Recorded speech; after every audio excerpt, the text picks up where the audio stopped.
What if death was a mercy you were denied? What if your curse was not to die, but to endure, night after night, for centuries? What would you carve into the cold, hard stone of your prison, if it was your only hope? Share your thoughts below. The damp cold of the cell was the only constant in Morgana Ashenveil's existence, a 300-year-old companion that had seeped deep into her brittle bones. It was a cold that no sunlight could ever hope to thaw, a cold that lived in the very mortar of Bloodstone Keep.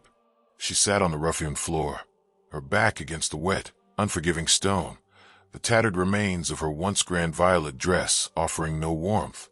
Her long, white hair, matted and filthy, fell over her shoulders like a shroud. The deep lines on her face were not just markers of age, but canyons carved by relentless sorrow and pain. Her hands, bony and trembling slightly, traced the patterns on the floor. Not random patterns.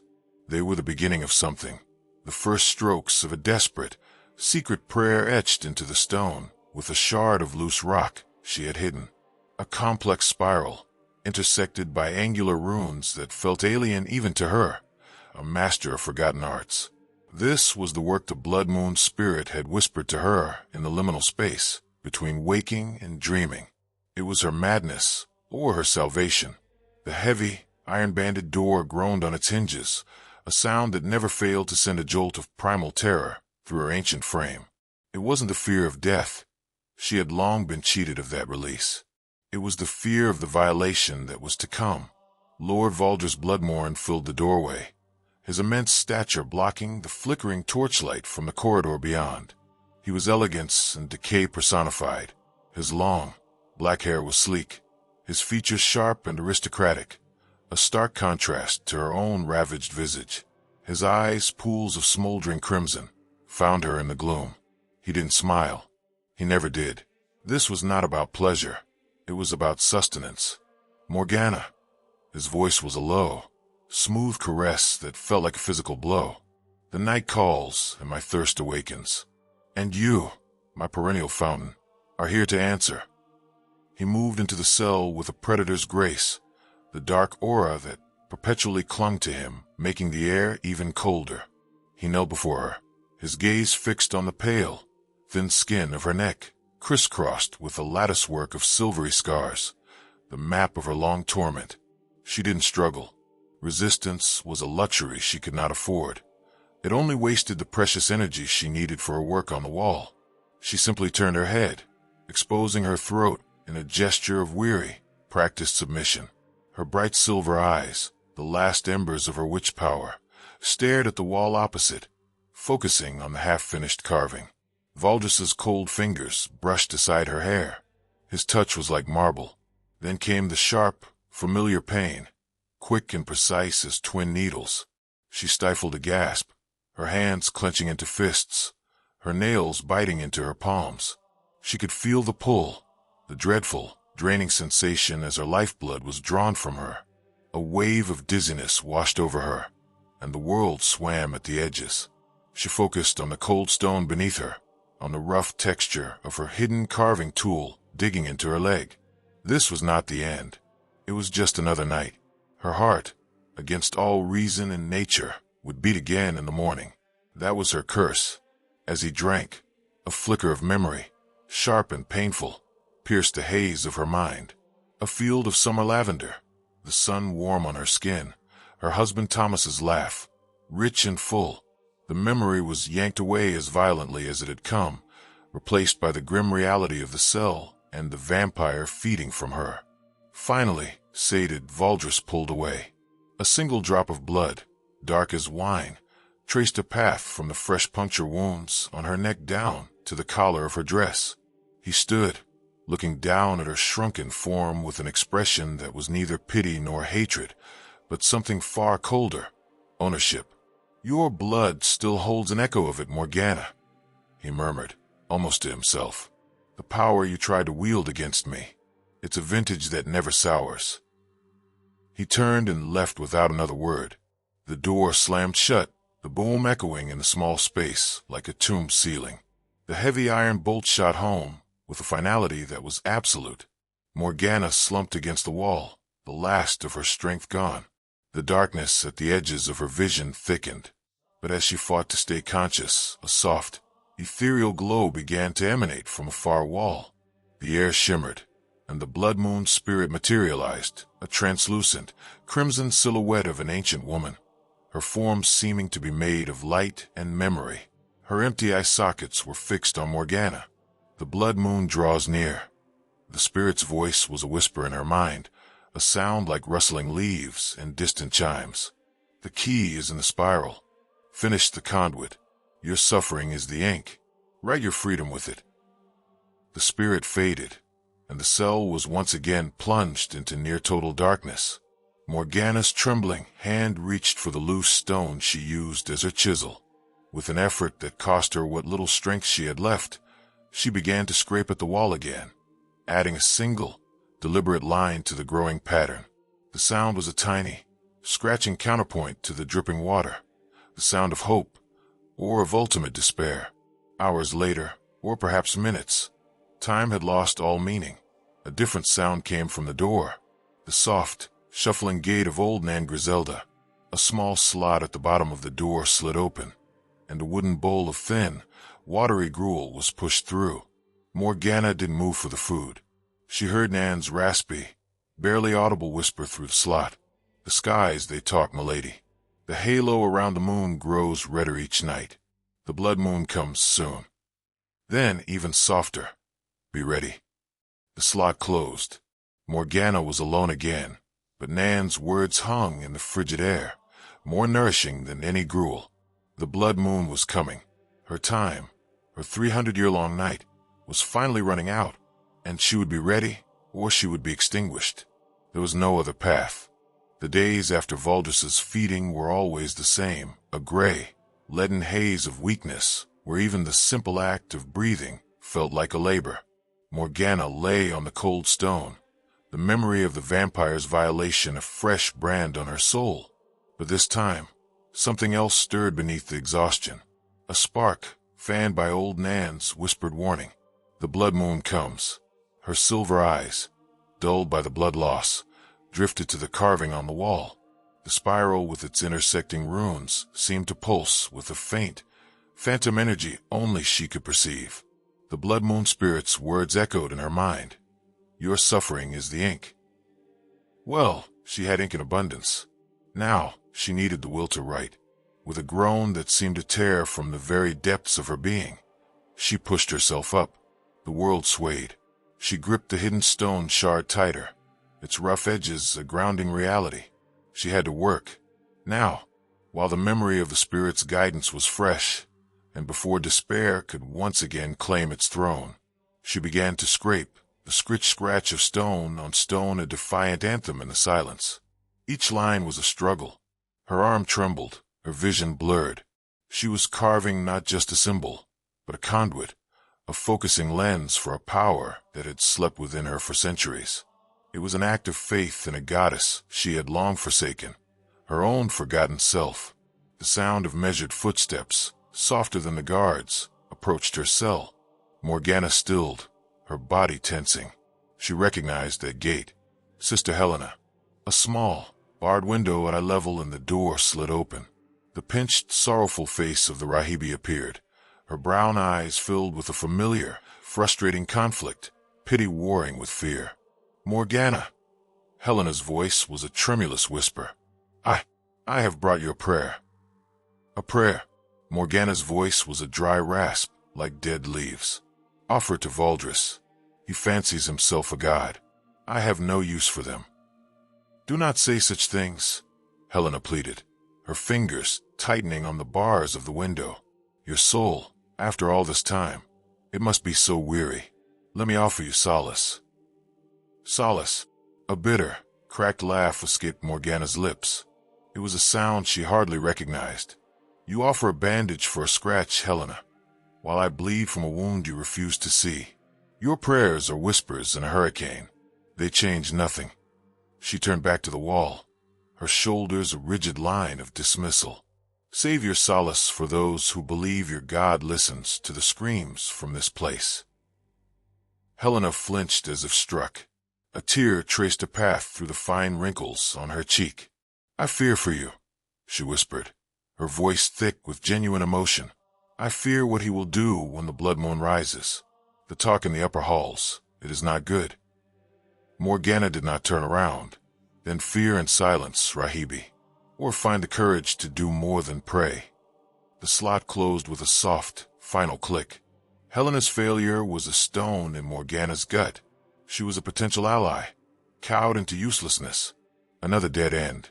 Hours bled into one another. Morgana worked, her focus absolute. She was adding the central rune, Kale, that's the symbol for unmaking, when a different sound made her freeze. It was not the shuffle of Nan, nor the timid step of Helena. It was a light, almost melodic scraping at the base of the door. The food slot opened once more, but instead of a bowl of gruel, a small, linen-wrapped parcel was pushed through. Then a hand, aged but delicate, gestured for a moment before disappearing. Morgana's breath hitched. She knew that hand. Crawling forward, her body protesting every movement, she retrieved the parcel. Unwrapping it, she found not food, but a small, dried sprig of a plant with silvery, star-shaped leaves. Moon petal, a herb of focusing and vision, crucial for the final stage of the ritual. And tucked beside it was a tiny sliver of soapstone, soft enough to be carved easily. Her heart hammered against her ribs, a frantic, hopeful bird in a cage of bone. This was not from Nan. This was from someone who knew the old ways. Alara. She breathed the name into the darkness, a secret prayer of her own. As if summoned by the name, a whisper, faint as a spider's sigh, came from the other side of the door. The West Guard's rotation changes at the deep night bell. They are lazy then. They do not watch the lower corridors closely for a full quarter hour. Morgana pressed her forehead against the cold, damp wood of the door, a gesture of intimacy she had not shown anyone in living memory. You risk too much, she whispered back, her voice choked with an emotion she had thought long dead. I risked nothing for 300 years. Alara's whisper was fierce, laced with a lifetime of regret. It is time. The Corgin, the Cuse, he makes repairs near the old grain chute at noon tomorrow. He can be persuaded. He listens to the clink of silver, not the words of lords. Information, alliances, hope. It was almost too much to process. Alara, her childhood friend, the quiet maid she had laughed with in sun-drenched gardens, was now her lifeline in the abyss. Thank you, Morgana whispered, the words inadequate, but all she had. Finish your work, my lady, Alara replied, her voice already fading. The red halo grows. There is little time. The slot closed. Morgana was left alone in the dark, clutching the moon petal and the soapstone. The cold of the cell was the same. The damp was the same. The ever-present threat of Valdris was the same. But everything had changed. She turned back to the wall, her silver eyes blazing with a fire that had not been there before. The rune for unmaking awaited its final stroke. She picked up the new soapstone shard, its surface smooth and promising. Scritch, scratch. The sound was no longer just one of defiance. It was a promise of escape, a promise of reckoning. The scent of moon petal, crushed between Morgana's thumb and forefinger, filled her senses with a clarity she had not known in centuries. It was the smell of frost on autumn grass, of starlight on a still pond, a memory of power. With Alara's stolen soapstone, the work on the wall progressed with a new, feverish intensity. The runes were no longer just scratches. They were becoming deep, clean channels, ready to hold the energy she would summon. It was in this state of focused creation that the unexpected visitor arrived. The footfalls were not the heavy, armored tread of the guards, nor Valdris's predatory silence. These steps were measured, light, almost hesitant. Morgana froze, her body instinctively curling to shield the carving. The food slot was hours from being used. This was something else. The bolt slid back with a well-oiled click that spoke of privilege, not routine. The door opened just enough to admit a figure, then closed, leaving the visitor inside her cell. Prince Lucien Bloodmorn stood there, looking out of place amidst the filth and decay. He had his father's sharp-boned structure and the same unsettling crimson hue to his eyes, but where Valdris's gaze was a predatory ember, Lucien's held a flickering, intellectual light. He wore a dark blue caftan, simple yet elegant, and his hands were clasped behind his back, not in a gesture of power, but of contemplation. He did not speak at first. His eyes swept the cell, taking in the grim details, the straw pallet, the bucket in the corner, the pervasive damp, with a clinical curiosity that lacked his father's cruel satisfaction. Then his gaze landed on her, and for a long moment they simply looked at one another, the ancient, broken crone and the young, eternal prince. "Lady Ashenveil," he said finally, his voice a cultured baritone, devoid of the menacing resonance that colored his father's speech. Morgana remained silent, her soapstone shard hidden in a clenched fist. She would not give him the satisfaction of a response. She was a specimen to him, she was sure. A curious artifact his father kept locked away. "You have been here for a very long time," he continued, undeterred by her silence. He took a slow step forward, his eyes now fixed on her face, studying the lines and the pallor as if reading an ancient text. 3 centuries, a remarkable span, even for our kind. To endure what you have, it speaks of a formidable will. Still, she said nothing. Her heart was a frantic drum against her ribs. Could he see the fresh work on the wall? Did he sense the residual energy of the moon petal? "I have read the histories," Lucien said, his tone conversational, as if they were in a library and not a dungeon. "The ones my father has not expunged. They say you were the most powerful witch of your age, that you could command the elements and speak to spirits, that you stood as the sole bulwark between this kingdom and my father's reign." A spark of anger, hot and familiar, cut through her fear. "Do not speak of what you do not understand, boy," she rasped, the words tearing at her dry throat. A faint smile touched his lips. There, a spark of the fire that defied a lord of the night. I wondered if it still burned. He took another step, his gaze intensifying. "That is what I do not understand. The why. My father, his obsession with you is absolute. It is more than hatred, more than the need for your blood. What was it that you did that made you so uniquely significant to him?" Morgana let out a low, bitter chuckle. "You seek a bedtime story? A tale of a great battle? It was not like that. It was a choice. He offered me a place at his side, power beyond imagining. All I had to do was bow." Her silver eyes met his crimson ones, and for a moment the centuries fell away. "I told him I would rather kneel to a starving wolf than to a creature who saw the world as nothing but a larder." Lucien absorbed this, his head tilted. "Pride, then. Freedom," she corrected him, her voice gaining a sliver of its old strength. "The one thing he can never truly possess, and thus the one thing he cannot stand. He keeps me here not because my blood is special, but because my defiance is. He drinks it hoping to consume that, too. But he cannot. It is the one part of me that remains unconquered." She saw a flicker of something in his eyes, not agreement, but a dawning comprehension. This was dangerous.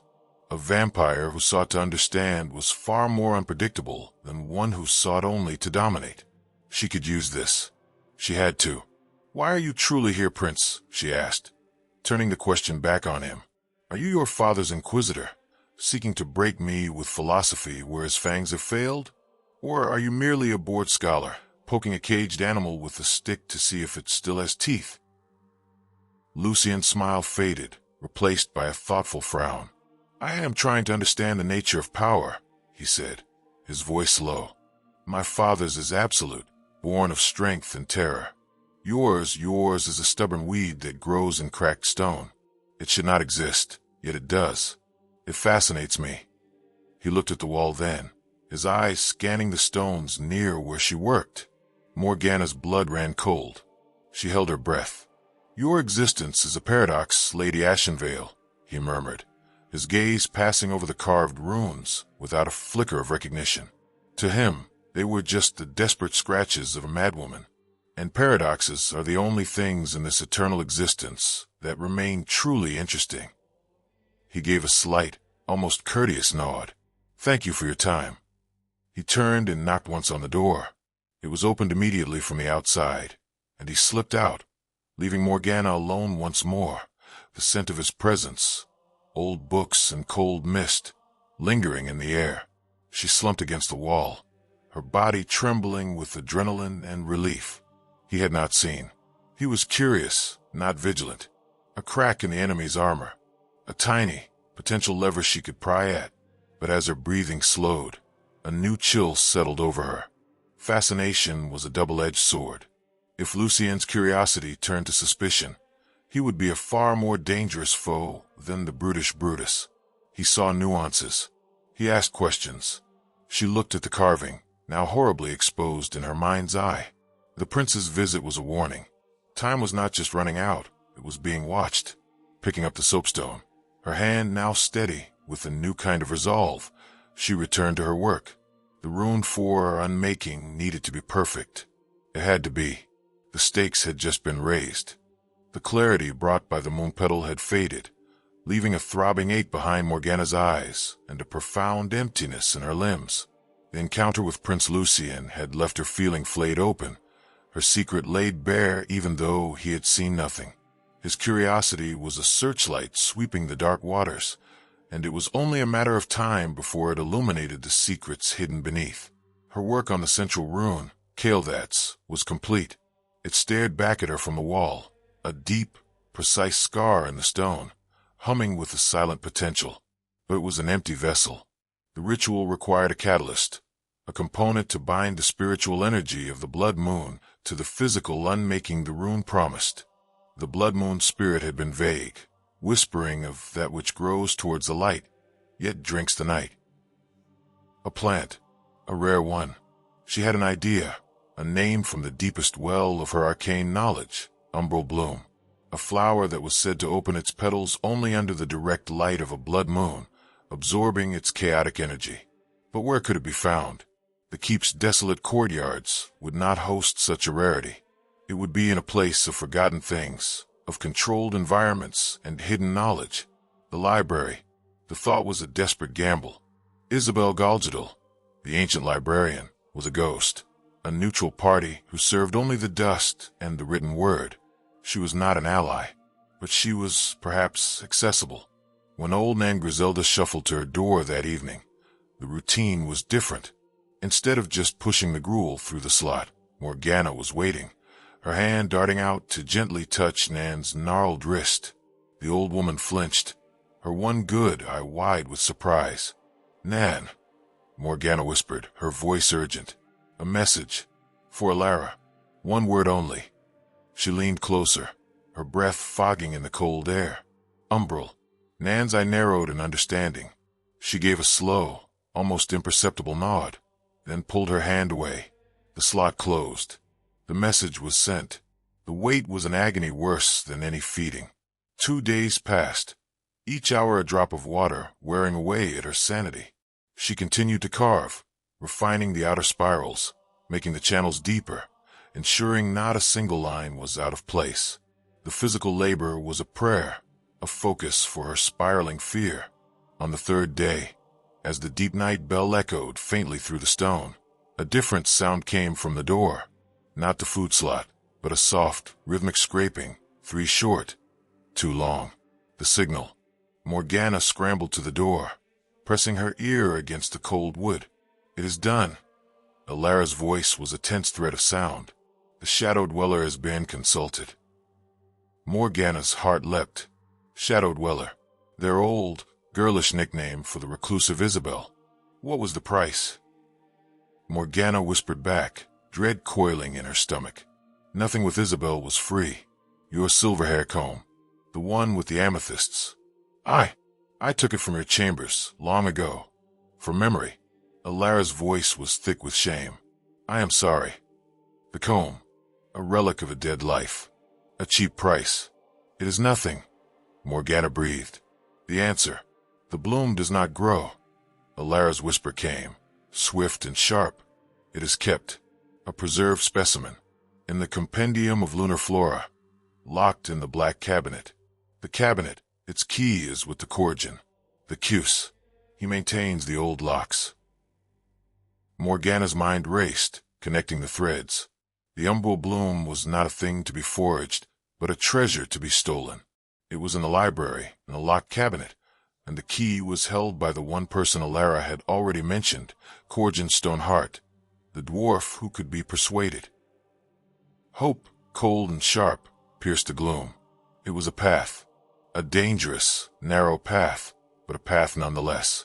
"Tell the Shadow Dweller, thank you," Morgana whispered. "There's more," Alara said, her voice dropping even lower. "The Corjan. He will be repairing the old grain chute near the storage cellar tomorrow at noon. He works alone there. It is the best chance." A location. A time. It was more than she had dared hope for. Alara was not just a comforting presence. She was a spy master, weaving a web of liberation in the shadows. "The blood moon?" Morgana asked, the question she dreaded most. "How long?" "A week. Perhaps less. The red halo is now a ring of fire in the sky. The air, it tastes of metal." A week. The word echoed in the silence that followed Alara's departure. 7 days to secure the bloom, to finish the carving, to prepare for an act of magic that would either free her or consume her utterly. She turned back to her wall. The rune of unmaking seemed to stare back at her, hungry. It was no longer just a symbol of escape. It was a countdown. Picking up her carving tool, her movements were no longer those of a desperate prisoner, but of a general preparing for a final, decisive battle. Each stroke was a troop deployment, each refined curve a tactical maneuver. The library, the Corjan, the umbral bloom, they were objectives on a map. The darkness of the cell no longer felt like a prison. It felt like a war room. And for the first time in 300 years, Morgana Ashenveil was on the offensive. The scent of damp stone and old rust was a perfume of opportunity. Morgana knelt by the loose stone in the corner of her cell, the one she had painstakingly worried from its ancient bedding. Her heart hammered a frantic rhythm against her ribs, a drumbeat of treason. This was the day, noon, when the dwarf, Corjan Stoneheart, would be at the grain chute. Alara's final whispered words that morning had been a blade of ice and fire. "Remember the locket? He lost it decades ago.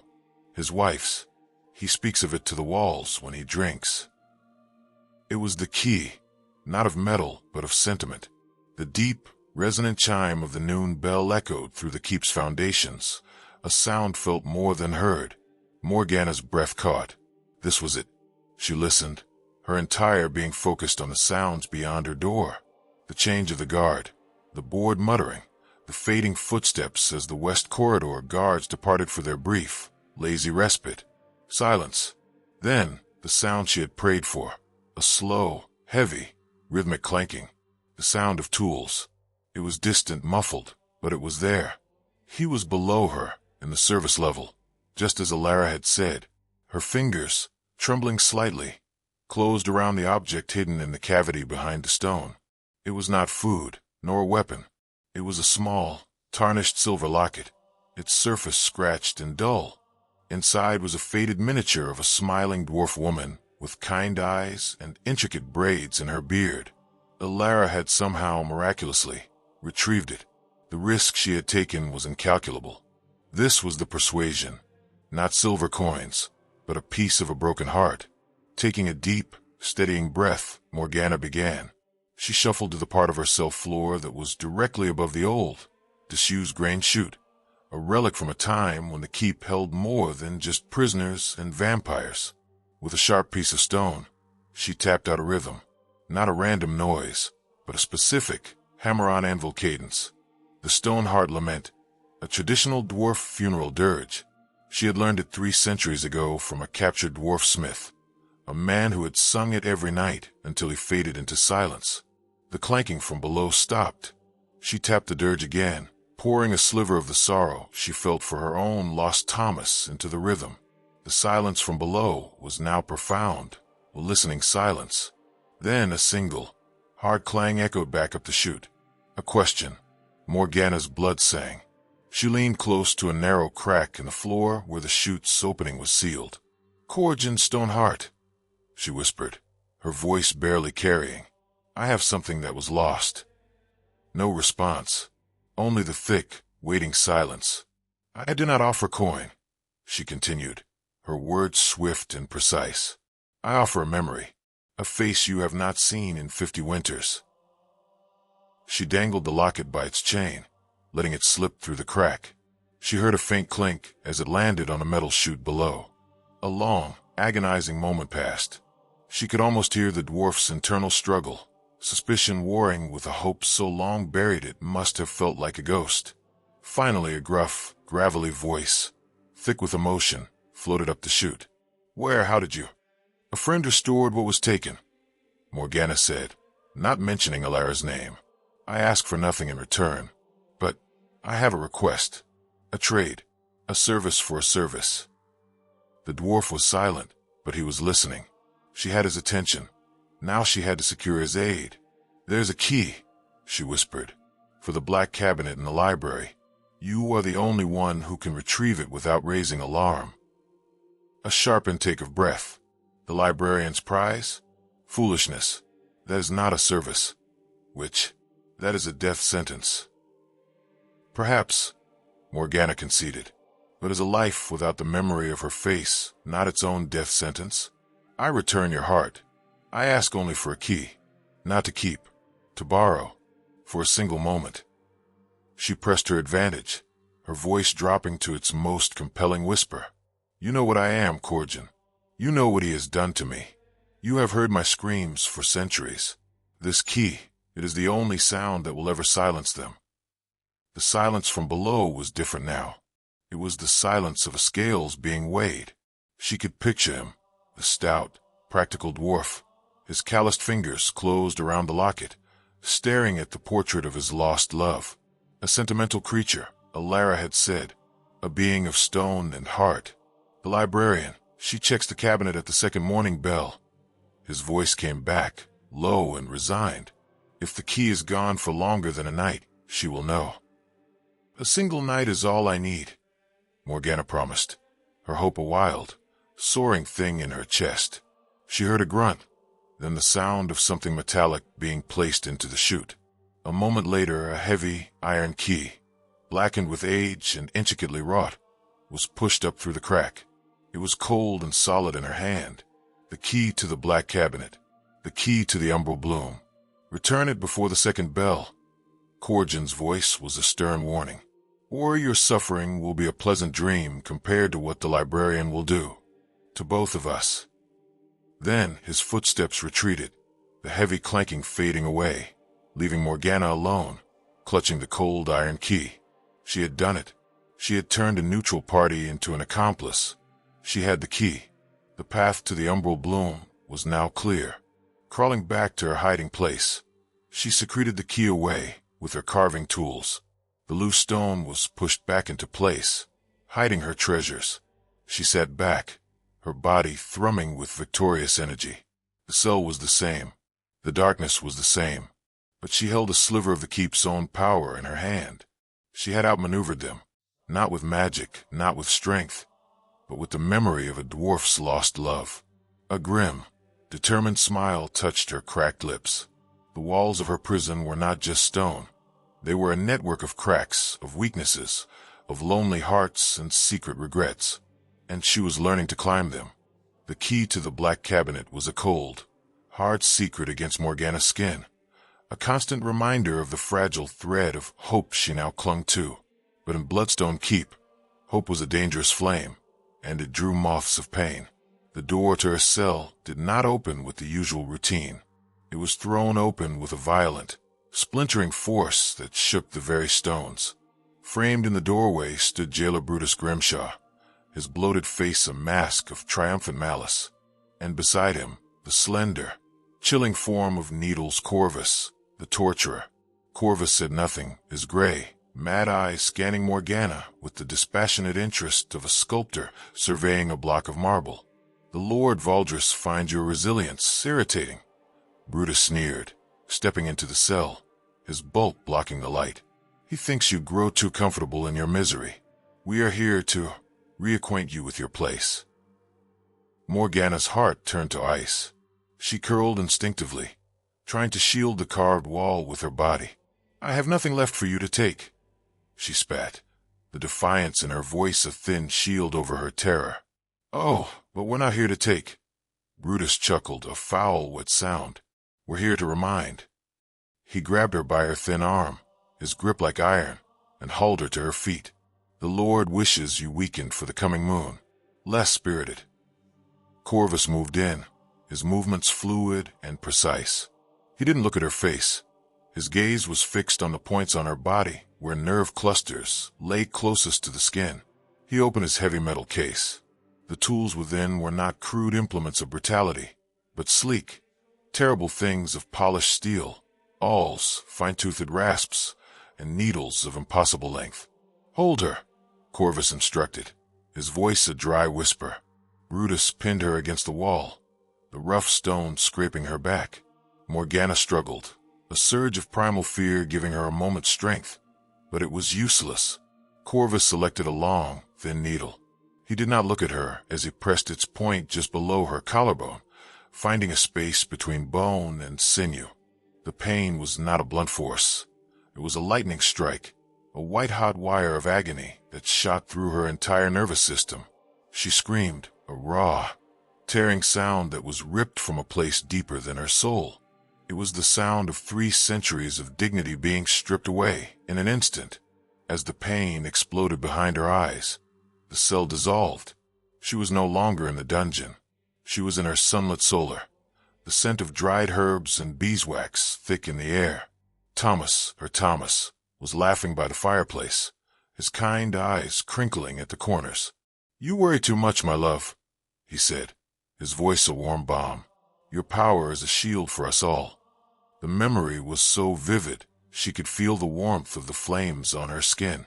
The vision shattered as Corvus twisted the needle. Another scream was torn from her throat. The memory shifted, turning dark. The keep was under siege. Thunder rolled, but it was not thunder. It was the sound of dark magic breaking against her wards. She stood on the battlements, her red hair whipping in a storm of her own making, her hands raised, channeling immense power. Below, Valdris looked up at her, and for the first time, she saw not just hunger in his eyes, but a terrible, possessive awe. Another twist, another bolt of agony. Arya, her apprentice, her face, usually so full of eager light, was pale with fear. Master, we cannot hold. He offers peace, a place at his side.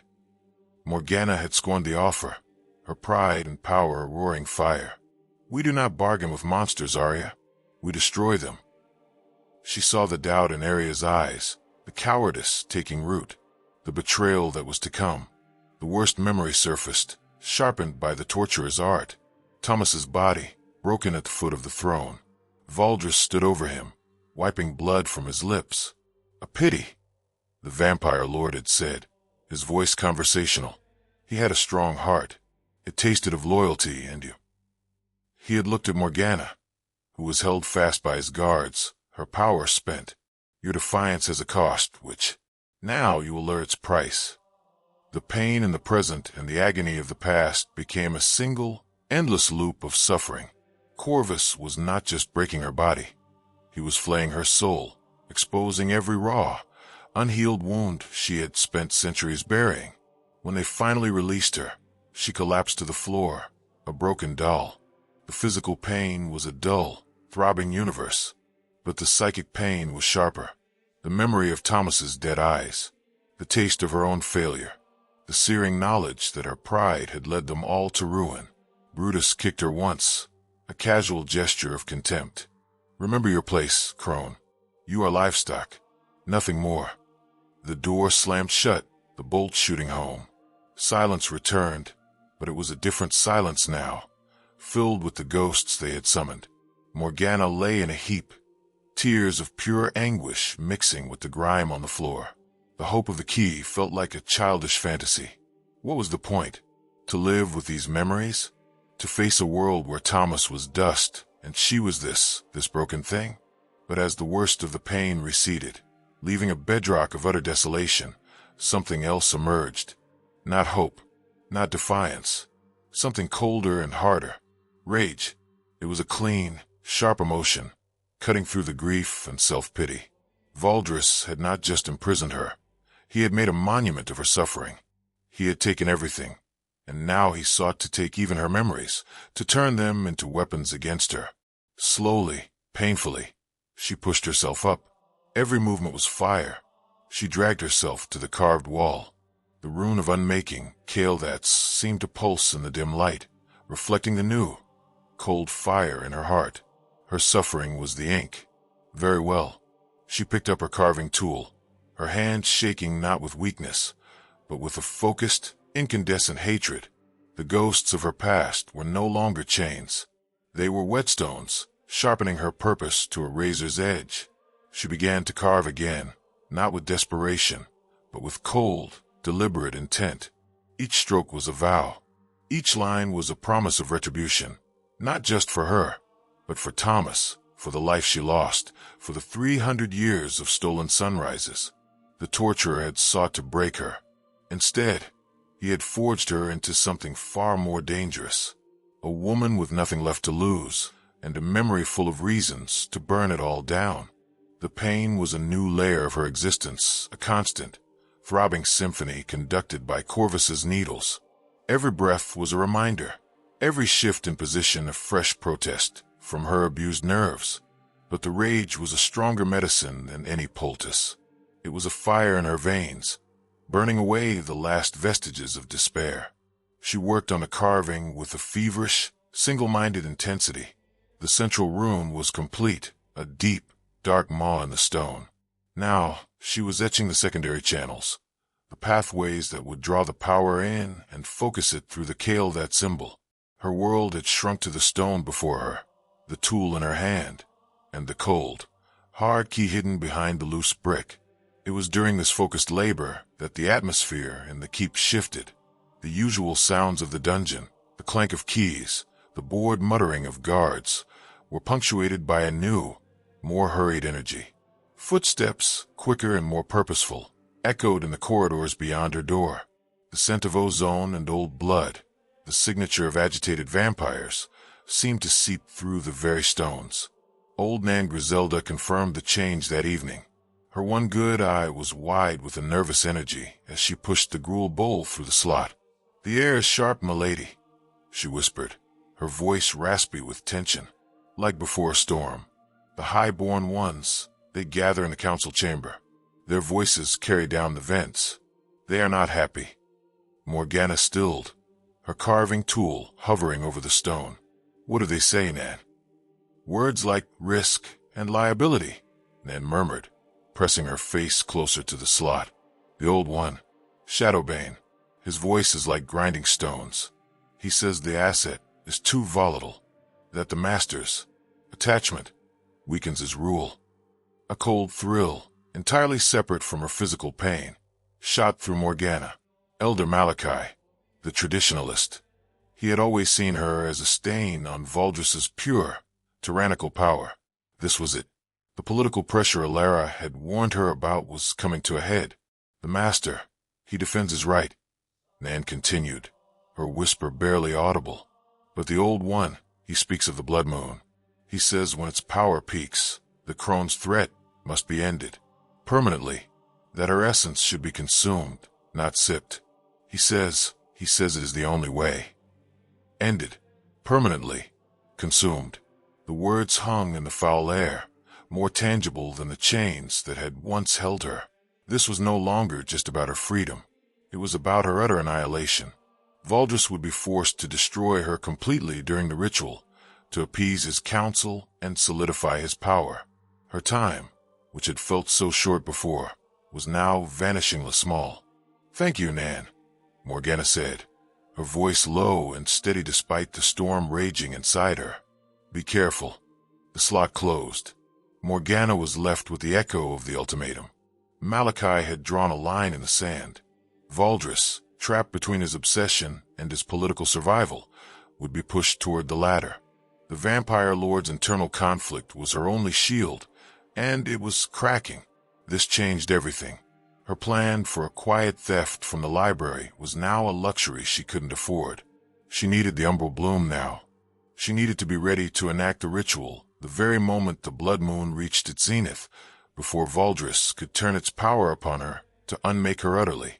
The key in her hiding place seemed to burn with a cold fire. The library, Isabel, the black cabinet, they were no longer future obstacles. They were the mission for tonight. As the deep night bell tolled, signaling the time when the keep was at its quietest and the guards at their most negligent, Morgana made her move. She retrieved the key, its iron weight a comfort in her palm. She then took the small, dried sprig of moonpetal Alara had given her.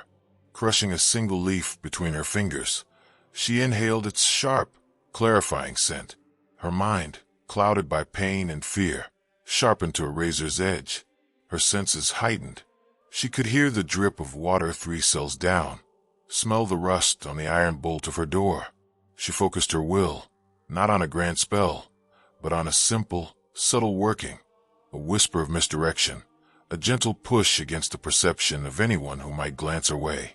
It was a child's trick, a puff of smoke, but it was all she could manage without alerting every vampire in the keep.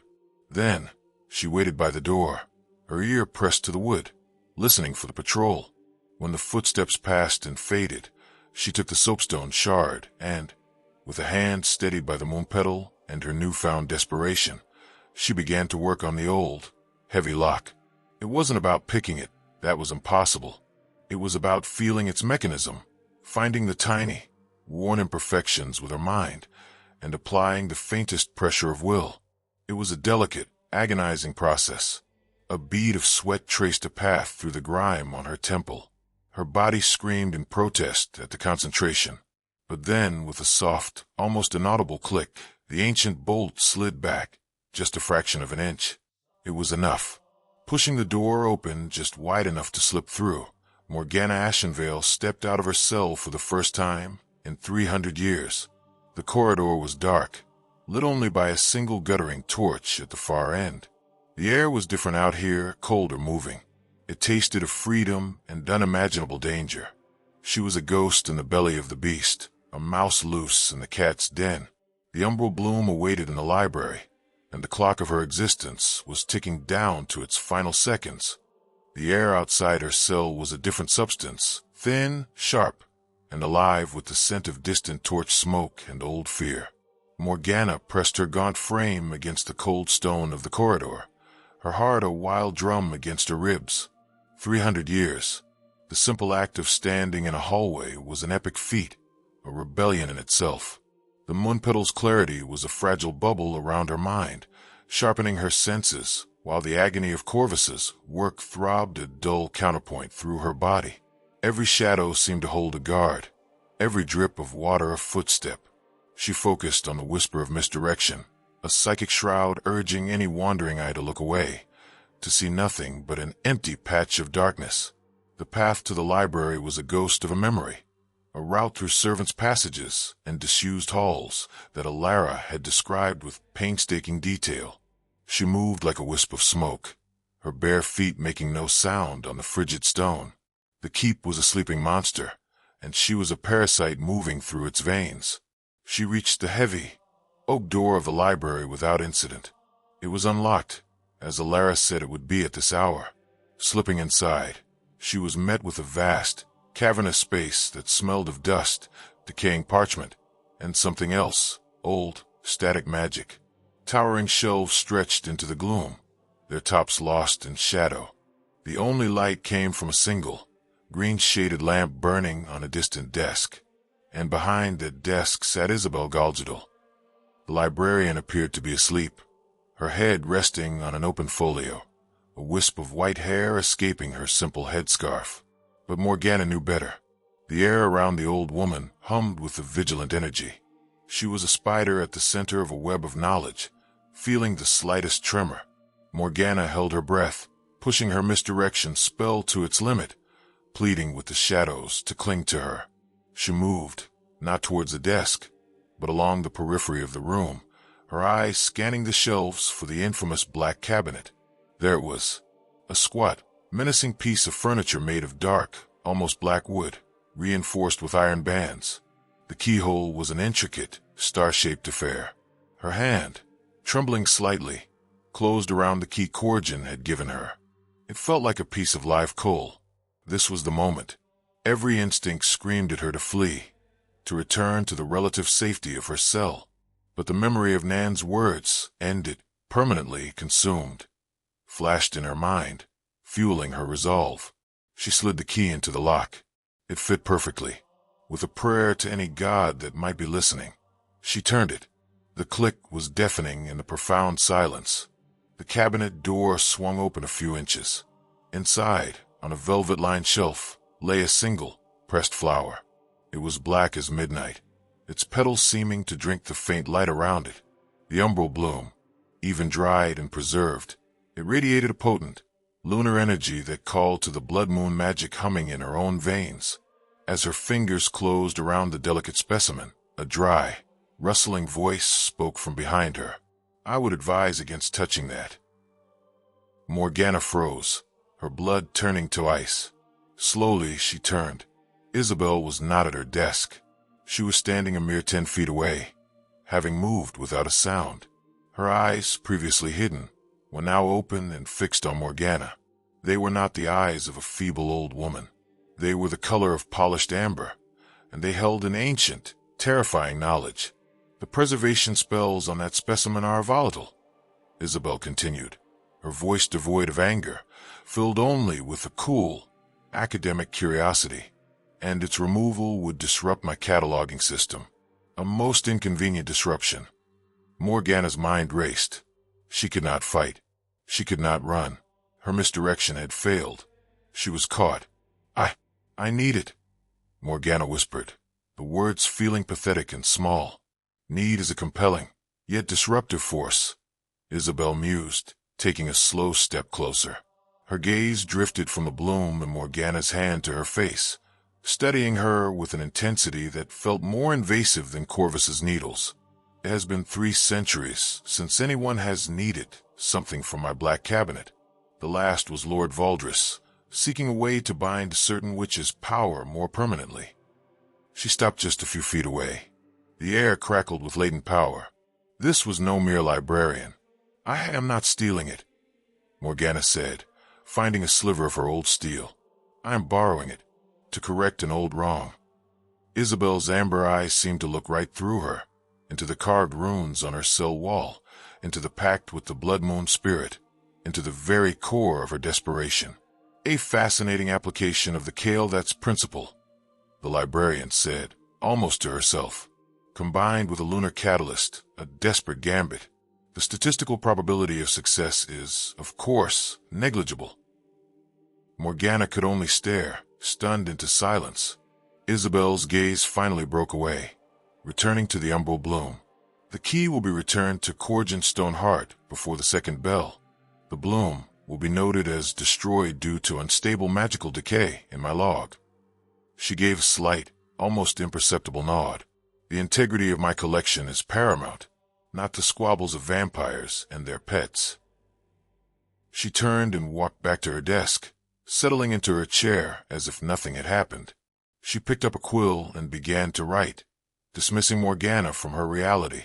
For a long moment, Morgana stood there, clutching the umbral bloom, her mind reeling. She had not been spared. She had been assessed and deemed irrelevant to a higher priority, the order of the library.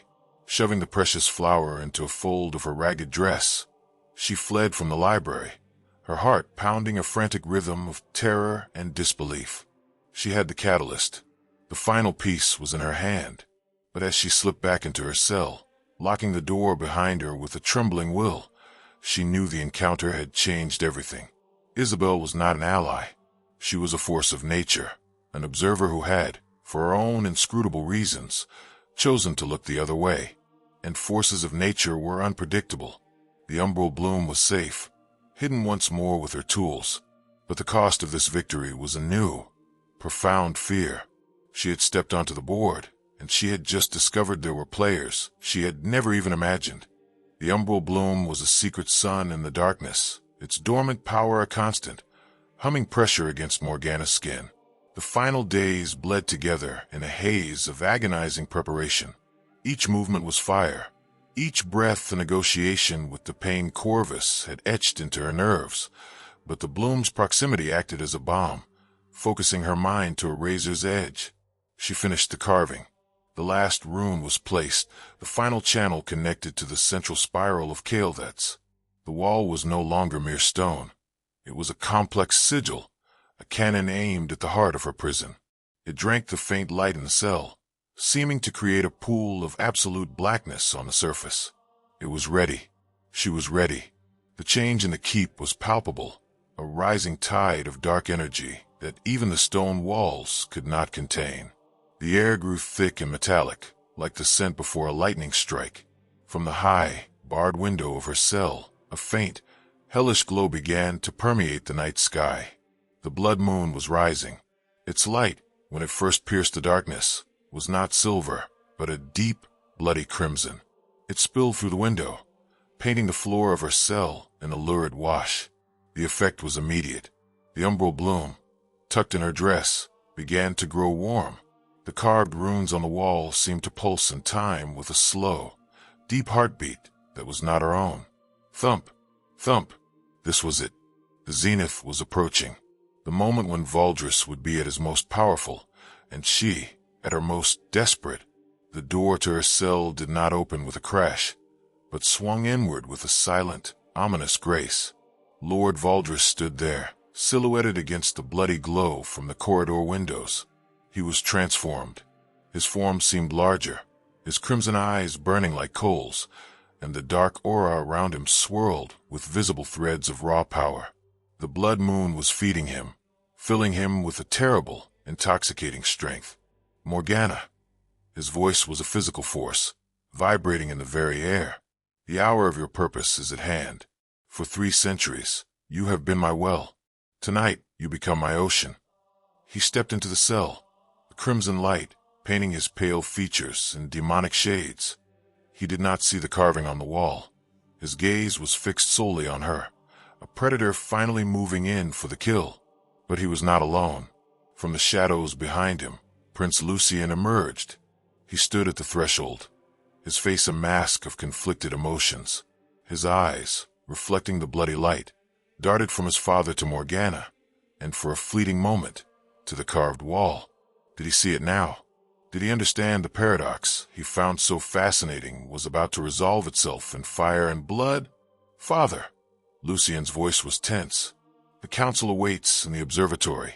Elder Malachi insists. Let them wait. Valdris interrupted, his voice dripping with contemptuous power. This is a private sacrament. He took another step towards Morgana, his hand outstretched, not to strike, but to claim. This was not to be another feeding. This was to be a consumption, the final unmaking Malachi had demanded. Morgana stood her ground, her back to the carved wall. The umbral bloom was a brand against her chest. The blood moon's light felt like a physical weight, pressing down, demanding release. Your defiance ends tonight, Valdris whispered, his fingers inches from her throat. I will drink your essence, your memory, your very soul, and you will become nothing but a footnote in my eternity. This was the moment. There was no more time. As Valdris's cold fingers brushed her skin, Morgana's own hand darted to the fold of her dress. She pulled out the umbral bloom. The moment the dried flower met the direct light of the blood moon, it burst into incandescent life. It was no longer black, but a blazing, violent red, its petals unfolding as if it were freshly bloomed. A searing wave of power erupted from it, slamming into Morgana. She gasped, her back arching as the lunar energy flooded her broken body. It was agony and ecstasy, a fire that burned away the last of Corvus's work and filled the void with raw, untamed magic. She slammed her palm, the one holding the blazing bloom, directly onto the central rune of the carving. Kill that's, she screamed, the word not a sound but a force of will. For a heartbeat, nothing happened. Valdris stared, his triumphant expression faltering into confusion. Lucien took a sharp step forward, his eyes wide. Then the world broke. The carved sigil on the wall erupted. It did not shatter the stone, it devoured it. A vortex of silent, black energy shot out from the wall, a wave of absolute unmaking. It wasn't fire or lightning. It was the absence of existence. The iron-banded door behind Valdris and Lucian dissolved into motes of nothingness. The section of the corridor outside simply vanished. The wave hit Valdris. He roared, a sound of pure, unadulterated shock and pain, as the dark energy scrambled the cohesive force of his being.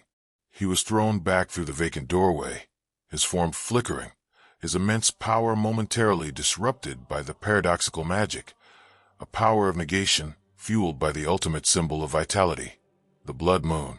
The shock wave ripped through the keep. The stones trembled. Somewhere far above, tower groaned.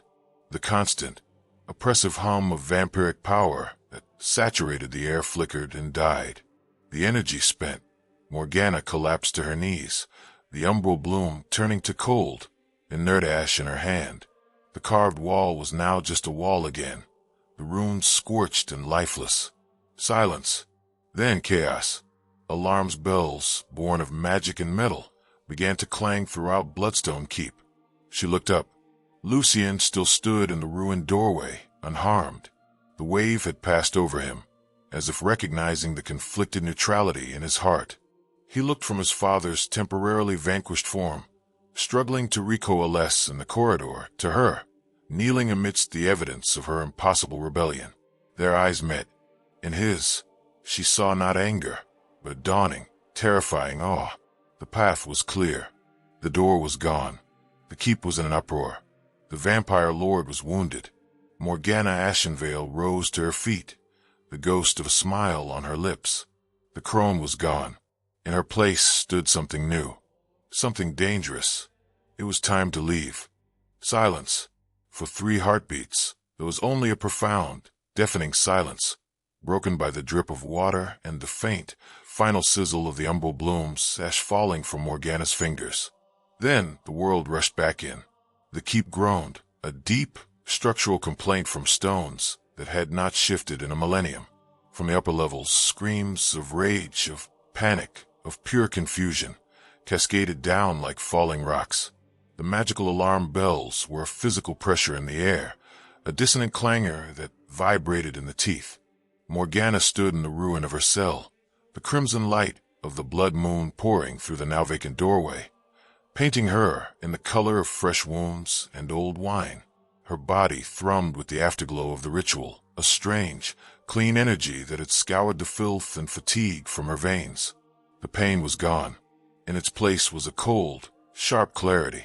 Before her, Lord Valdris struggled to rise from the corridor floor. His form flickered, a poorly tuned signal. The wave of unmaking had not destroyed him. Such a thing was likely impossible, but it had unraveled him. The absolute, tyrannical certainty that was his essence had been shaken. His crimson eyes, when they found hers, blazed with a hatred so pure it was almost beautiful. "You," he rasped, his voice stripped of its resonant power, now just a dry, furious scrape. "You wretched." Morgana did not let him finish. She took a step forward, not a shuffle, but a firm, deliberate stride. 300 years of captivity fell from her shoulders like a discarded cloak. She was not fleeing. She was walking out. "You sought to make me a part of your eternity, Valdris," she said, her voice no longer a crone's rasp, but the clear, carrying tone of the witch who had once defied him. "You succeeded. I am the flaw in your perfection, the crack in your foundation, and I will be the instrument of your ruin." She stepped over the threshold. The stone of the corridor was cold under her bare feet. It was the most exquisite feeling she had ever known. Prince Lucian still stood to the side, pressed against the wall, as if the wave of energy had physically pinned him there.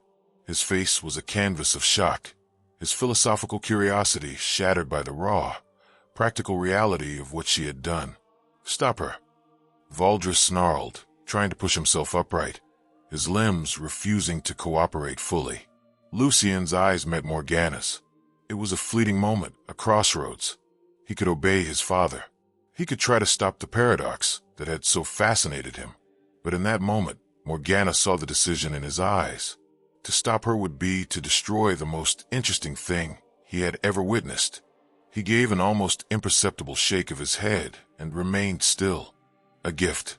Or a calculation. It didn't matter. Morgana moved.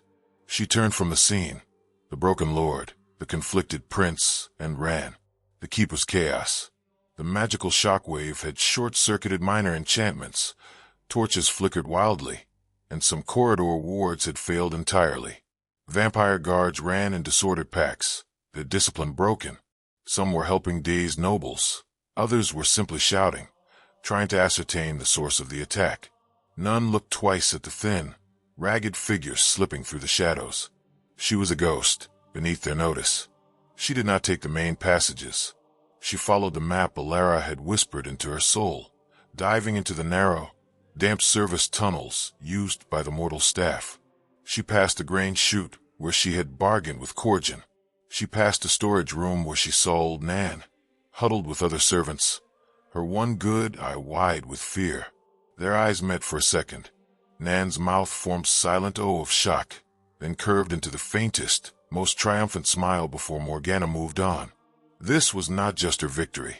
It was theirs.